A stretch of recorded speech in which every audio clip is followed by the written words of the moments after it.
नमस्ते, मैं doctor Nikita Bajaj Arunoj dental care and implant centre Akot से। आज का हमारा टॉपिक है टेढ़े मेढ़े दांत और उनका करेक्शन, जिसे हम कहते हैं ऑर्थोडोंटिक करेक्शन। कुछ लोग उसे तार की ट्रीटमेंट या वायर की ट्रीटमेंट भी कहते हैं।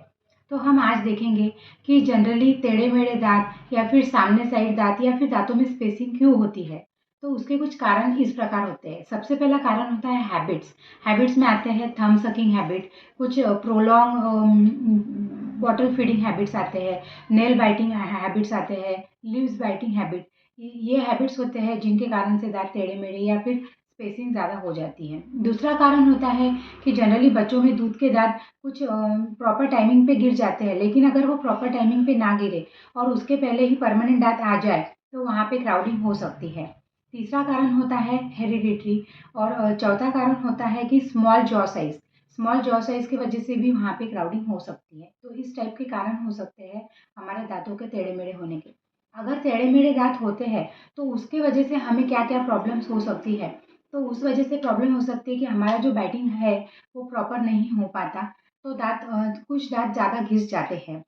उसके बाद हमें प्रॉपर बाइटिंग ना होने की वजह से हमें टीएमजे प्रॉब्लम होते हैं।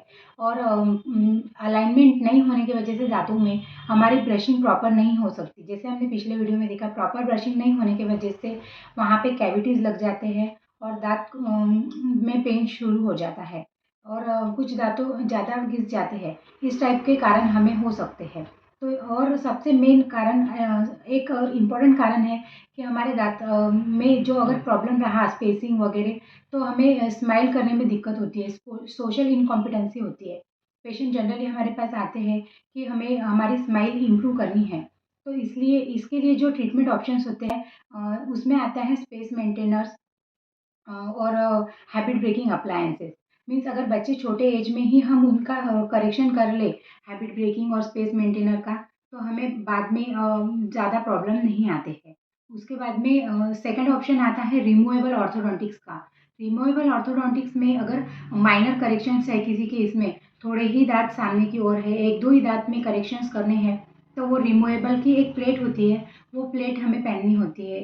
तो उस हिसाब से हमारे करेक्शंस होते हैं। लेकिन अगर ज़्यादा करेक्शंस रहे, जैसे कि दांत बहुत ज़्यादा आगे की हो रहे, बहुत ज़्यादा स्पेसिंग है, बहुत क्राउडिंग है, तो उसमें हमें फिक्स्ड ऑर्थोडोंटिक वाला ऑप्शन चूज करना चाहिए। फिक्स ऑर्थोडोंटिक में दो टाइप के होते हैं।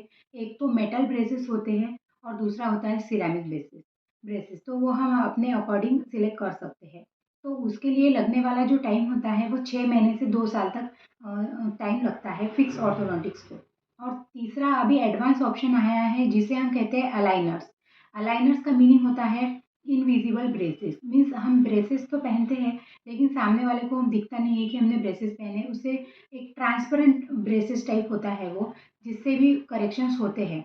वो भी काफ़ी अच्छा ऑप्शन है। तो इस प्रकार हमें समझना चाहिए कि अगर हम जितना जल्दी हो सके करेक्शंस हमारे टूथ का करेंगे, मीन्स हम हमारे दांत दूध के दांत बराबर गिर रहे हैं और परमानेंट दांत बराबर टाइम से आ रहे हैं, ये हमने अगर ध्यान से ऑब्जर्व किया और डेंटिस्ट को विजिट किया, तो हमें हमारे स्माइल करेक्शंस बहुत जल्दी और अच्छे तरीके से हो सकता है। Thank you.